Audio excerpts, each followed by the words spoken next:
திருச்சிற்றம்பலம். அருட்பெரும் ஜோதி அருட்பெரும் ஜோதி தனிப்பெரும் கருணை அருட்பெரும் ஜோதி. எல்லா உயிர்களும் இன்புற்று வாழ்க. மிகவும் கவனமாக இருக்க வேண்டும், மிகவும் ஈடுபாட்டுடன் இருக்க வேண்டும். நீ சொல்வது என்ன என்பதில் கவனமாக இருக்க வேண்டும். நீ என்ன செய்கிறாய் என்பதில் கவனமாக இருக்க வேண்டும். ஒரு சில சிறிய விஷயங்கள் உறவை சிதைத்துவிடும்.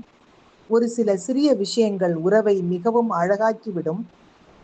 சில நேரங்களில் ஒரு புன்னகை கூட அடுத்தவரின் இதயத்தை உனக்கு திறந்துவிடும்.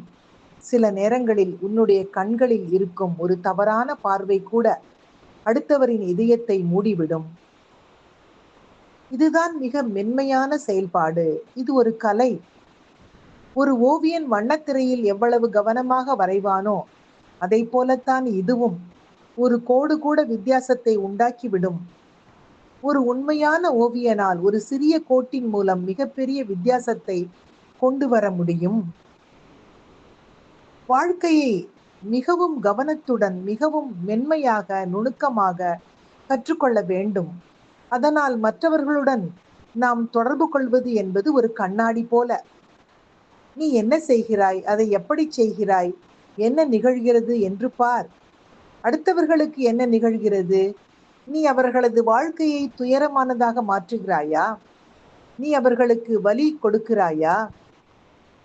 நீ அவர்களுக்கு ஒரு நரகமாக மாறுகிறாயா?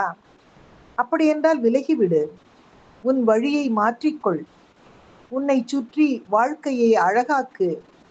உன்னை சந்திக்கும் ஒவ்வொருவரும் அதை ஒரு பரிசாக உணர வேண்டும். உன்னுடன் இருப்பதாலேயே ஏதோ ஒன்று பொங்கி பெருக வேண்டும், ஏதோ ஒன்று வளர வேண்டும். இதயத்துள் பாடல் மலர வேண்டும், மலர்கள் மலர வேண்டும். தனிமையில் இருக்கும்போது மௌனத்தில் இரு, நிசப்தத்தில் இரு. உன்னை நீயே கவனி.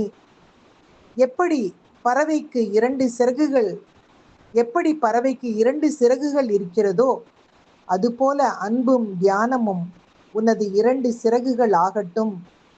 அவை இரண்டிற்கும் ஒத்த லயத்தை உருவாக்க வேண்டும் என்று சொல்லி இதை இன்றைய சிந்தனையாக்கி, அதாவது ஓஷோ அவர்களின் சிந்தனையை இன்றைய சிந்தனையாக்கி மகிழ்வோடு இனிய காலை வணக்கம் சொல்வது உங்கள் அழகம்மை சுவாமிநாதன். Happy morning.